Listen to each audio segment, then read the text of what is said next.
Sawadee Kap, bienvenue dans cette nouvelle édition des Carnets de Look dédiée pour la première fois au continent asiatique. C'est avec beaucoup d'émotion que je viens d'atterrir pour un 19e voyage sur ma destination favorite, sauf que cette fois, je vous emmène avec moi. Un pays si magique et tellement inoubliable qu'il nous marquera forcément au fer rouge, au point de n'avoir qu'une seule envie, y retourner et y retourner encore et encore, sans jamais se lasser. Bon, inutile d'être davantage dithyrambique, on part en direction du royaume de Thaïlande. Let's go! Let's go! Let's go!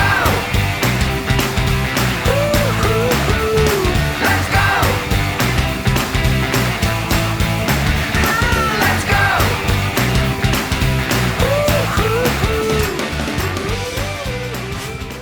Pour commencer, j'aimerais tout d'abord faire un petit point géographique. La Thaïlande a une population et une superficie à peu près équivalente à la France et on peut la diviser en deux parties si on schématise. Autour de Bangkok, la capitale, et jusqu'au nord, on retrouve la partie la plus urbaine, culturelle et agricole que l'on peut découvrir à travers l'un de nos nombreux circuits accompagnés. Et au sud de Bangkok, la zone balnéaire et côtière du pays, et plus précisément la partie qui m'intéresse aujourd'hui, ce sont les rives de l'océan Indien et ces îles mondialement réputées qui s'étendent jusqu'à la Malaisie voisine. Et en particulier la célèbre région de Phuket, la plus grande île du pays, ou devrais-je dire presqu'île, puisque reliée par un pont, mais surtout principal spot touristique du royaume. Et c'est un point de départ idéal pour des escapades en bateau vers les innombrables îles et parcs de la mer d'Andaman, comme entre autres Koh Phi Phi, Koh Lanta Onta ou encore la baie de Panga ou Krabi. Plus précisément, je poserai mes valises à Bang Tao, fameuse plage de la côte nord-ouest de Phuket, pile à équidistance entre l'aéroport d'une part et Patong d'autre part, la plus grande station balnéaire de l'île, qui se trouve respectivement à une vingtaine de minutes du Lukia Koh Talang Beach.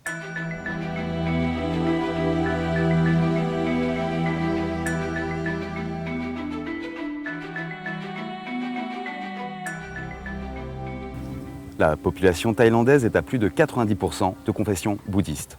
Cette religion tolérante, zen, joyeuse et spirituelle à la fois rythme véritablement la vie quotidienne. Bien que les principaux sites sacrés se situent dans la partie nord du pays, il existe néanmoins à Phuket des lieux dignes d'intérêt qui nous donneront un bon aperçu de la culture bouddhiste. Comme ici au pied du majestueux Big Buddha au sourire énigmatique et dominant la baie de Chalong au sud de l'île du haut de ses 45 mètres.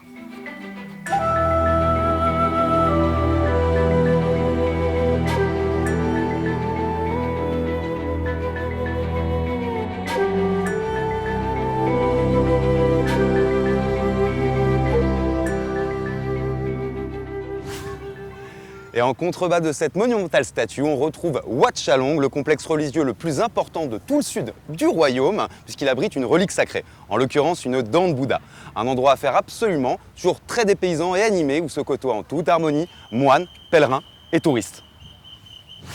Eh bien, je me trouve maintenant à Phuket Town, la capitale de la province, souvent ignorée à tort par les touristes, mais qui à mon sens vaut largement le détour.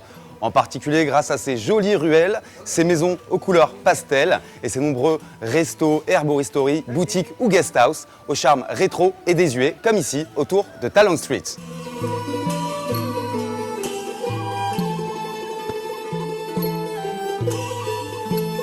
Une architecture coloniale plutôt déconcertante quand on sait que la Thaïlande est le seul pays d'Asie du Sud-Est à ne pas avoir été colonisé, bien qu'ayant été quelque temps sous protectorat britannique. C'est d'ailleurs pour ça qu'on roule à gauche. Vous aurez peut-être reconnu un style portugais, puisque aussi étonnant que cela puisse paraître, nos amis lusitaniens ont fortement marqué l'histoire de Phuket en venant profiter dès le XVIe siècle de la principale richesse de l'île de l'époque, les mines d'étain. Et pour les exploiter, ils ont fait venir par centaines des ouvriers chinois ayant fortement marqué la culture locale et dont les descendants sont encore présents aujourd'hui, et avec eux, leurs croyances taoïstes. Et tant que je suis toujours à Phuket Town, comment ne pas aborder le thème du shopping? Et quoi de mieux que le night market, encore appelé weekend market, pour illustrer tout ça, puisqu'il s'agit du plus grand marché de ce genre de tout le sud du pays, fréquenté autant par les Thaïs que par les touristes. Avec cette succession d'allées grouillantes bordées de petites échoppes proposant bijoux, artisanat, hi-fi, gadgets et surtout vêtements à des prix défiant toute concurrence.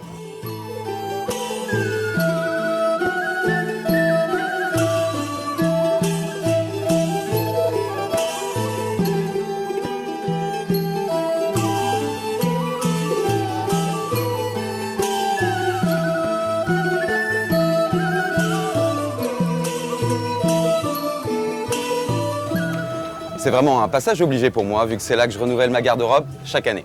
Bon, j'ai du shopping à faire, mais juste avant, deux derniers conseils. Premièrement, organisez votre programme en fonction de ce marché qui, comme son nom l'indique, se déroule samedi et dimanche soir. Ça serait dommage de manquer ça. Et deuxièmement, ne chargez surtout pas votre valise, vu qu'il est impossible de revenir d'un voyage en Thaïlande les mains vides.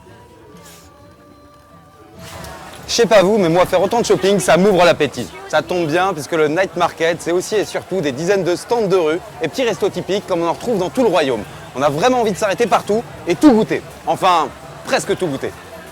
Puisque la succulente gastronomie thaï est non seulement considérée comme une des meilleures, mais aussi et surtout comme la plus raffinée d'Asie.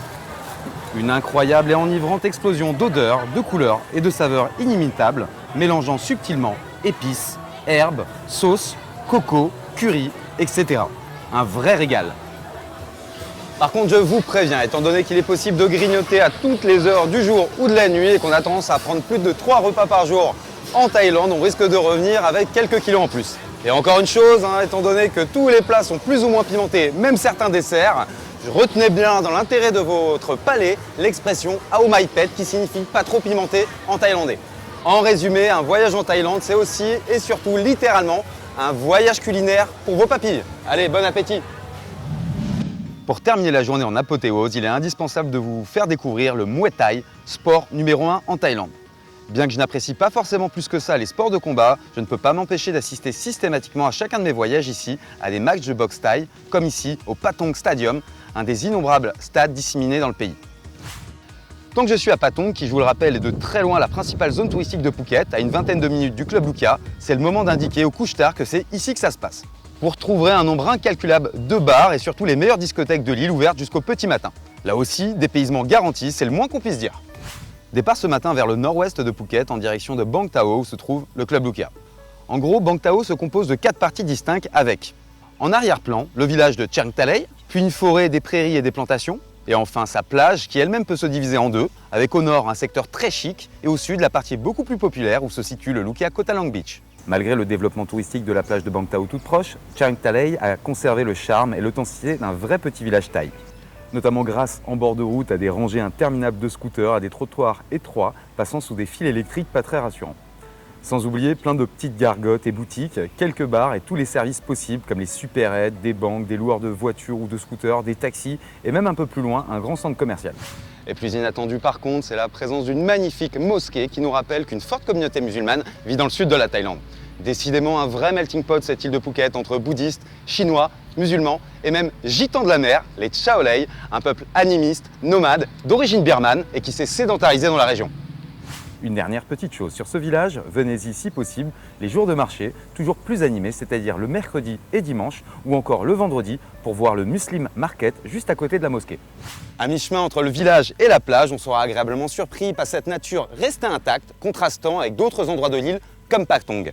On retrouvera ici des jungles luxuriantes accrochées à flanc de colline, de grands prés où barbotent des buffles d'eau et surtout les toutes dernières rizières de l'île. Bref, un petit instantané de la région d'il y a 30 ans, avant l'arrivée du tourisme.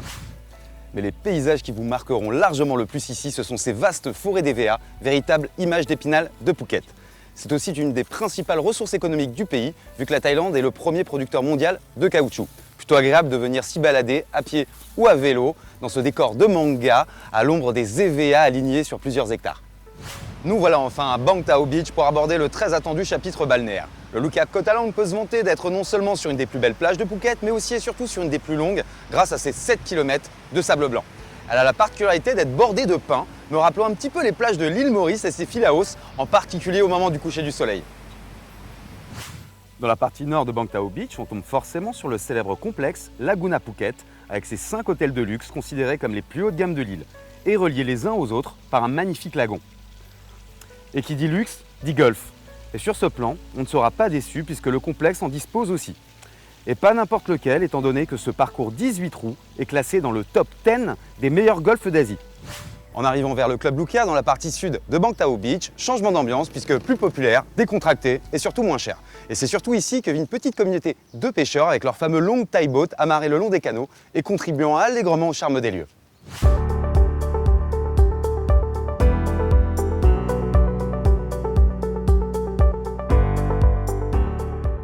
Et après ce tour complet de l'île de Phuket, nous voilà comme convenu au Lukia Koh Talang Beach où l'on m'attend et je vais vous présenter un personnage de Look Voyage que vous avez forcément déjà croisé en Club Lukia. Je veux bien sûr parler d'un de nos plus célèbres délégués, en l'occurrence Johan ou Yo-Yo pour les intimes. Salut Comment Samy, ça va? bienvenue à toi.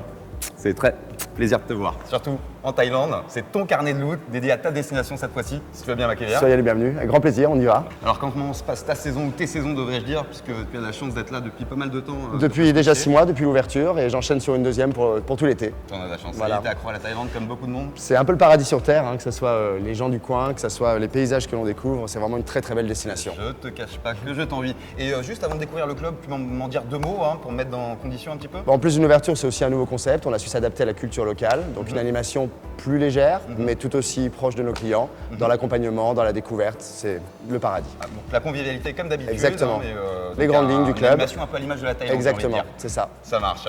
Et sinon, après la visite, moi j'ai un petit peu de temps libre. Est-ce que demain, t'es disponible? Eh ben, je vais faire en sorte en tout cas. Eh bien écoute, surprise pour toi, j'ai l'opportunité de t'emmener en mer demain pour aller voir la baie de Palangar, qui est un parc national absolument superbe, et ça c'est la Thaïlande. Ça marche. Et ça sera l'occasion de parler un petit peu des excursions avec toi, parce Avec- que ça se résume pas qu'à ça évidemment. Avec même grand si c'est un plaisir. incontournable. Avec grand plaisir. Ok, écoute, ça fait plaisir. Merci encore une fois de ton accueil. Soyez Et les on se bienvenus. voit donc demain, quelle heure 9h le départ. Je suis toujours ponctuel comme tu le sais. Profite. Allez, salut, merci. Dès l'arrivée, pas de doute, on est bien dans un 4 étoiles en Thaïlande qui, je vous le rappelle, est juste une des meilleures hôtelleries du monde. On apprécie tout de suite son grand lobby, puis son bar au style moderne et épuré qui donne tout de suite le ton.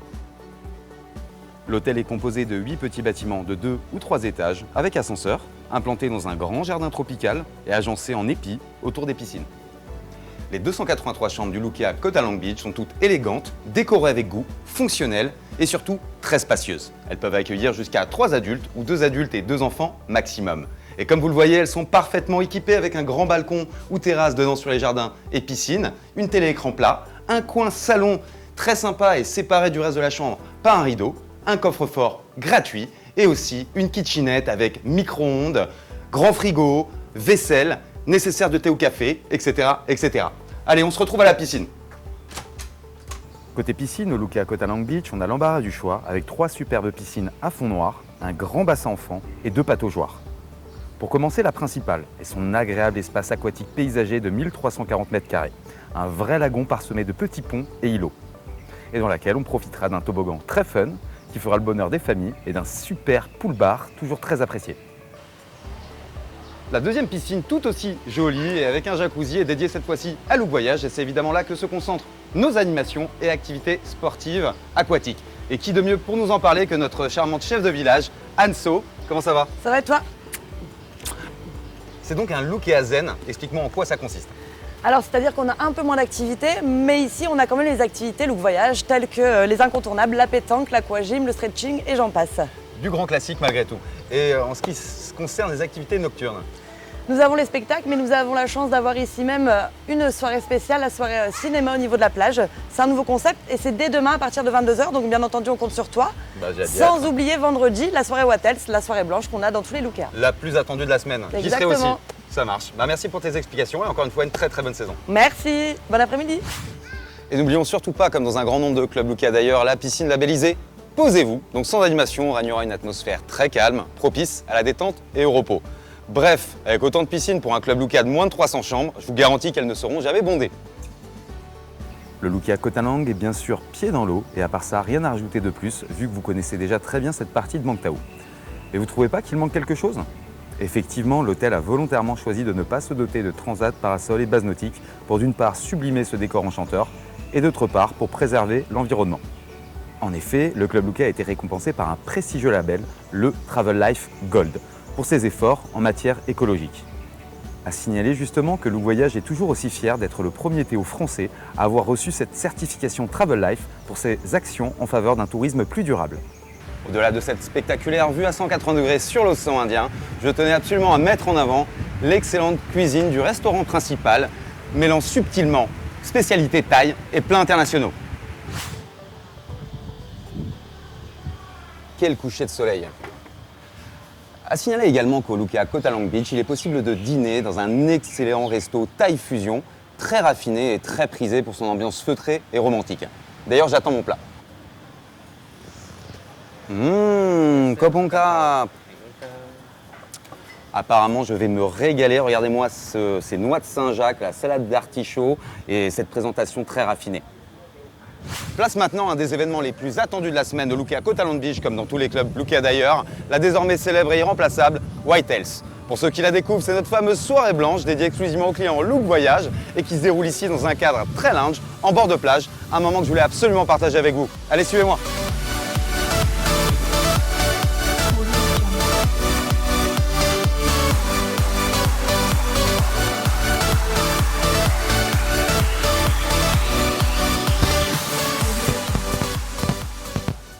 De retour comme convenu avec Johan, notre délégué actuel sur la destination qui s'occupe évidemment de l'accueil et de l'assistance de nos clients, mais accessoirement de la vente d'excursions et c'est le sujet qu'on va aborder aujourd'hui. Alors dis-moi tout, c'est quoi ton top 3 en termes d'excursions au départ du Lukea Koh Thaland Beach, s'il te plaît Johan? Première excursion en mer, c'est l'excursion Phi Phi Island. Classique. Voilà, une très belle sortie pour aller découvrir l'archipel de Koh Phi Phi. Koh, ça veut dire île en thaï. Et là, on va passer la journée en mer, voir les plages les plus belles de Thaïlande, le sable blanc et surtout aussi pour faire du snorkeling et voir la barrière de corail.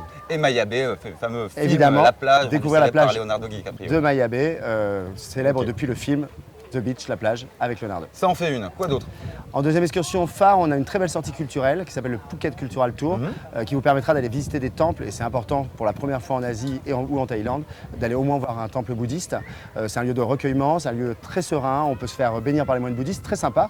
Temple de Chalong, fabrique de noix de cajou pour la culture locale, déjeuner dans les arbres dans un restaurant gastronomique extraordinaire. Donc en complément des excursions culturelles habituelles, on se permet aussi dans ce Lukea, petite structure, de pouvoir accompagner les clients à l'extérieur. 2 sorties nocturnes. La première pour découvrir l'animation nocturne de Patong, avec tout ce qui va avec et ce qui en fait la réputation. Faire du shopping, le match de boxe thaï, etc. Et ensuite une deuxième sortie le week-end pour le grand marché nocturne, le Phuket Town Weekend Market. Un incontournable pour moi, pour bien remplir ses valises et faire du shopping, ils connaissent également. Pour conclure, il y a également des tas de sites de plongée. Celui que tu conseillerais en priorité?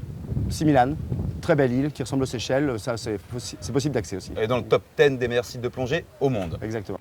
Et donc le meilleur pour la fin, pour terminer. La baie de Palenga, où on se trouve actuellement. Donc je te propose rejoindre tout de suite les pagayeurs pour prendre les canoës et découvrir la nature environnante. Eh ben j'ai hâte de voir ça. On y va? Allez go.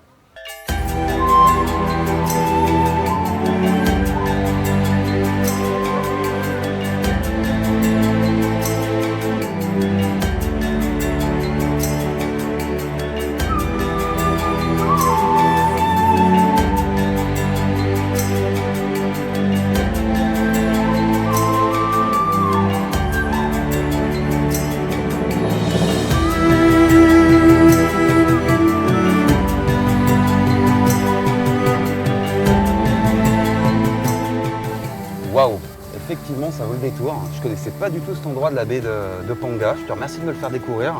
Écoute, Petit comme secret promis, très bien gardé apparemment. comme prévu, on est descendu de notre bateau, on a emprunté nos canoës. Ce sont des baies qui sont accessibles uniquement sur des petites embarcations. Selon les marées, c'est de plus en plus étroit. On peut rentrer dans les grottes, découvrir les lagons. Et c'est vraiment dans ce lagon, qui s'appelle Koh Hong, qui a été tourné le deuxième James Bond, qui en fait la réputation aussi. Hein, Demain ne meurt jamais, en 93 de mémoire. Donc il faut toujours se rappeler quand on visite cette région que tous ces rochers étaient au fond de la mer il y a 130 millions d'années. Il y a eu un mouvement des plaques continentales et c'est la barrière de corail en fait qui a explosé, qui a ressurgi à la surface. Et voilà ce qui a donné l'érosion depuis des millénaires. Et c'est un peu une forme de cratère, non? C'est ça. Donc les Hong, ce sont les chambres en thaïlandais. Ok. C'était des grottes qui étaient complètement fermées, qui étaient sous l'eau. Avec l'érosion, certaines se sont écroulées, donc on rentre dans des cratères à ciel ouvert où il y a un véritable écosystème. On peut y découvrir des singes, des poules. Ça dépend encore une fois des marées. Voilà. Donc tu vois, tout sur cette roche qui est extrêmement poreuse, hein, donc qui absorbe toute l'eau du fond de la mer, plus l'humidité ambiante qu'on a dans la baie de Panga. C'est pour ça qu'il y a ce ciel un petit peu blanc, voilé souvent. Ça permet une végétation qui pousse n'importe où. Donc il n'y a pas de terre du tout, tu as des palmiers qui poussent anarchiquement au milieu de nulle part. Les troncs d'arbres sur le flanc des falaises, c'est absolument hallucinant. Ah oui, elle a le bébé dans ses bras, l'autre. Il y a la maman avec le bébé dans les bras.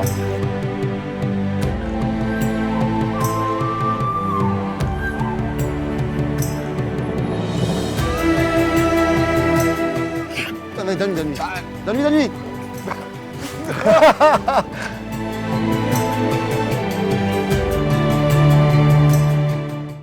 C'est déjà malheureusement la fin de ce nouveau reportage. Comme on dit ici, Koh Pongka pour votre attention, mais aussi et surtout pour votre fidélité. Et je vous donne rendez-vous très bientôt dans une nouvelle escapade des carnets de Look en ma compagnie. Allez, salut!